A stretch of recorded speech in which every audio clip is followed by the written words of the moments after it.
All right, everyone, welcome to 3.3 Vector Operations, the second part of the section 3.3, which is all about vectors. Vector operations there are two main types. There's a multiplication and addition. Multiplication we call scalar multiplication. What's really happening with multiplication, it's going to stretch it out. So if my vector is here originally, and I, let's say, multiply by a scalar of 2, or let's say we multiply it by 2, all that really does is it doesn't change the direction. It just says go from 1 marker to 2 markers. All right, so that would be a scalar.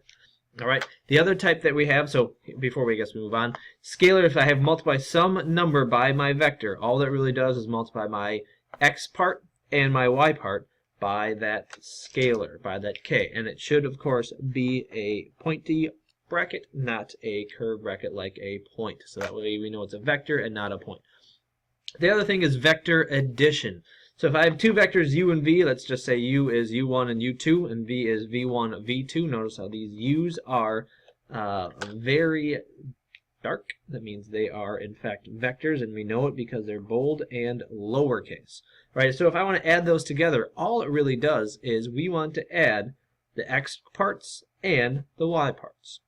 It's really that simple. I'll show you what this looks like on the screen up here. Okay, so if I have u and v right here, and I want to be able to do certain things with them, if I want to be able to add them, what we do is we manipulate these so that way they are going from the terminal point of one to the initial point of the other. So if I want to be able to add these two together, what I would do is I would take the terminal point of v and match it up with the initial point of u. It doesn't matter which way you go. I can move it up here. So it looks like that.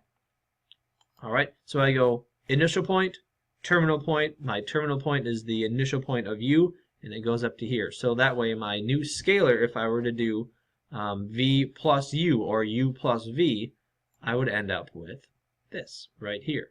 I start at the initial point of v, and I end at the terminal point of u. All right, so it's kind of hard to see with a lot of stuff here. I'm going to show you the other option. Now, you might say, well, how do I know which one to start with? Where should I go? Well, let's see if we can switch it around and see if it works. So if I put u over here and have the terminal point of u start with the initial point of v, if I move u plus v, what should happen is this should end up right here. Same thing. So it doesn't matter which one you start with or which one you end with, as long as you have terminal point and initial point together. All right, so let's say we want to find u plus v right here. Okay, so I'm going to move these apart so that, well, actually, you know what, you can see them pretty well.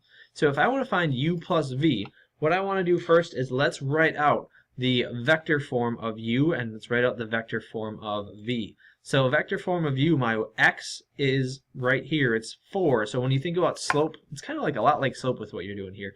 But make sure that you don't have it like rise over run. We would want to still write it like a point. Okay, so our vector point is going to be 4 and 7, x and y. So what I'm going to do is I'm going to rewrite that. Let's just do it over here. I'm going to say that u, making it real bold, is going to equal, and we said the u value was 4 for the x and 7 for the y. So u is going to be 4, 7, and I'm going to make sure I have that bracket. Now, in the book, you might have seen they make it real wide. I can probably do a little bit better job of making sure it's real wide so it doesn't look like that.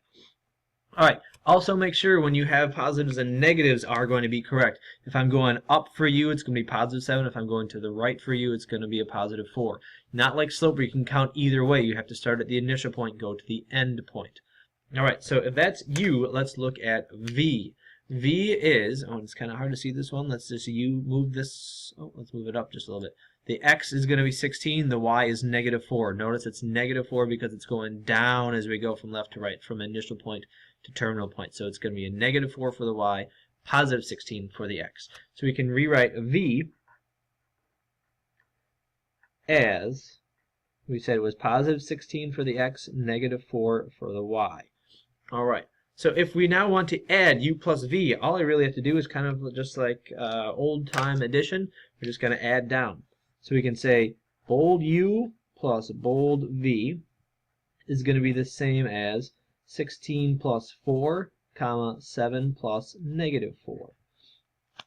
All right, so then if I just want to get that answer, 16 plus 4 is 20, and 7 minus 4 is 3.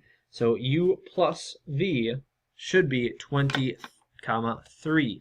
So if we look at this one, if I just go from here, I'm just going to look at my u plus v, and we're going to see if we can get that right. If I go right here, if I go up 1, 2, 3, I should end up right here. So that looks like it's correct as far as going up 3. And if I go over 1, 2, 3, 4, 5, 6, 7, 8, 9, 10, 11, 12, 13, 14, 15, 16, 17, 18, 19, 20 would be right here. So that means I did do everything correctly, because I did 4 in the x, 16 in the x, should add it to 20, and then up 7, and then back down 4 should only be 3. So that should work out. All right. So if I want to find 2u, we can go back to here, and we want to find 2u. Right now I know u is 4, 7. So if I want to find 2u, and we're going to make sure that u is very dark, is going to equal 2 times 4, comma 7. All right. So then we can just rewrite that as going to be 8, comma 14. All right. I doubled the 4 and I doubled the 7. We want to double both parts if we're going to do that for the scalar. Or if it's a 3u, I want to triple. If it's times 5, multiply by 5 for each term, x and y. All right, so it's not really that bad as far as doing all this stuff. It should be fairly simple as long as you hear that cat in the background. All right, here is your assignment. Let v equal -2, 5 and w equal 3, 4. Find the following vectors: 2v, w minus v, and v plus 2w. All right, and good luck. Here is your trivia question. What author was given a belated writing credit for The Terminator after filing a lawsuit charging that it plagiarized 2 of his Outer Limits episodes? Good luck.